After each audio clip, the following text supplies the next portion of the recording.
Audio Jungle.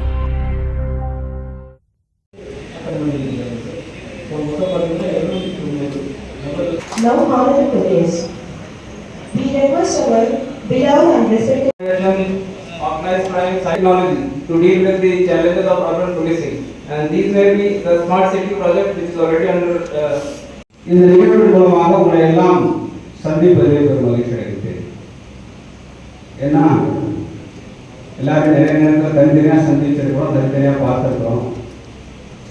ஆனால் இந்த மாநாட்டின் மூலமாக ஆய்வாளர்கள், உதவி ஆய்வாளர்கள், கண்காணிப்பாளர்கள், முதன்மை கண்காணிப்பாளர்கள், நான் உள்துறை அமைச்சராக பொறுப்பேற்ற பிறகு நிறைய நேரத்தில் நான் யோசனை செய்தது உண்டு. ஏனென்றால் அனைவரை கலந்து உரையாட வேண்டும் என்று பல நேரத்திலே சிந்தித்தது உண்டு. ஆனால் அந்த எண்ணமானது இன்றைக்கு இந்த மாநாட்டின் மூலமாக அந்த எண்ணமானது இன்றைக்கு இருக்கிறது. அதற்கு காவல்துறையுடைய பாராட்டுக்களையும் தெரிவித்துக் கொள்கின்றேன். ஏனென்றால் இன்றைக்கு நம்முடைய புதுவை மாநிலம் சட்டம் ஒழுங்கை காப்பதிலே ஒரு சிறந்த மாநிலமாக இன்றைக்கு திகழ்ந்து கொண்டிருப்பதற்கு நீங்கள் எல்லாம் இன்றைக்கு அந்தந்த பகுதியிலே இருந்து அந்த சட்டம் ஒழுங்கை காப்பாற்றுவதிலே நீங்கள் கண்ணும் கருத்துமாக இருந்து அத்துணை அதிகாரிகளும் செயல்பட்டு இருக்கின்றீர்கள். அதற்கு என்னுடைய வாழ்த்துக்கள், பாராட்டுக்கள். நம்முடைய சட்டம் ஒழுங்கை நாம் சிறப்பாக பராமரித்துக் கொண்டிருக்கின்றோம் என்பதிலே என்னால் ஆணித்தரமாக சொல்ல முடியும்.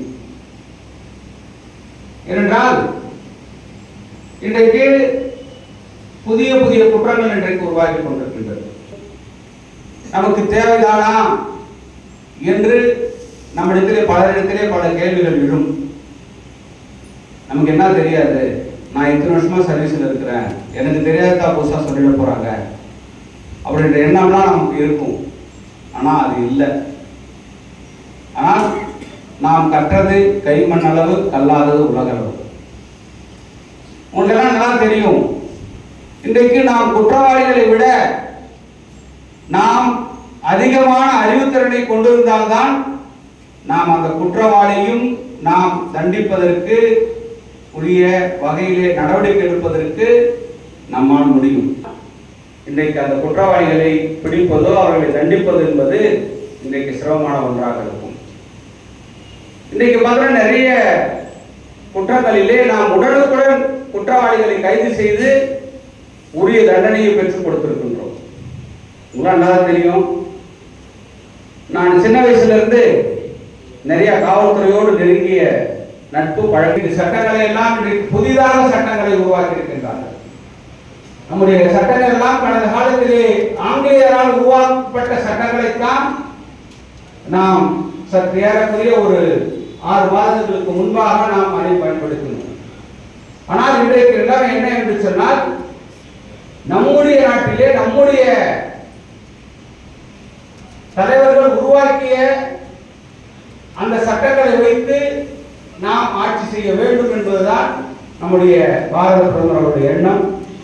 அந்த அடிப்படையில் தான் இன்றைக்கு சட்டங்களை எல்லாம் புதுமையாக்கப்பட்டு இன்றைய சூழலுக்கு ஏற்ப அந்த சட்டங்கள் உருவாக்கப்பட்டது. ஏன்னா மாற்றம் ஒன்றே மாறாதது என்று சொல்லுவார்கள். அந்த மாற்றம் நாளுக்கு நாள் மாறிக்கிட்டே போகும். ஆனா பழைய சட்டங்களை வச்சு நாம இன்னைக்கு தண்டனை கொடுக்க முடியுமா, அவரை தண்டிக்க முடியுமான்னு சொன்னா நிச்சயமா இல்லை. நம்ம உதாரணமா பாத்தீங்கன்னா இன்றைக்கு போதைப் பொருள் இதை நம்ம எடுத்துக்கிட்டோம்னா மட்டும் நம்ம நினைக்காம நாம் இந்த மண்ணில் பிறந்த நம்முடைய புதுவை மாநிலத்தில் சட்டம் ஒழுங்கை பாதுகாப்பதற்கு நம்மால் ஆன வகையிலே, நம்மால் முடிந்த வகையிலே எந்த அளவுக்கு நாம் உதவி இருக்கின்றோம், எந்த அளவுக்கு 21ஆம் ஆண்டிலிருந்து பல்வேறு நடவடிக்கைகளை இன்றைக்கு தொடர்ச்சியாக எடுத்துக்கொண்டிருக்கிறோம்.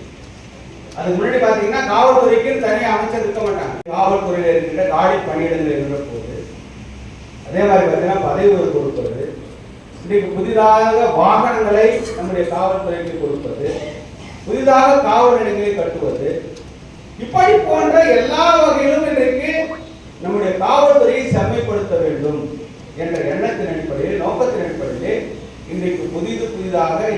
காவல்துறைக்கு தேவையான அனைத்து வசதி வாய்ப்புகளையும் இன்றைக்கு உருவாக்கி கொடுத்துள்ளோம் என்று சொன்னால், நீங்கள் எல்லாம் எந்த நேரமும் எந்த துறைக்கும் இல்லாத ஒரு முக்கியத்துவம், ஒரு பொறுப்பும், ஒரு அக்கறையும் காவல்துறைக்கு இருக்கிறது.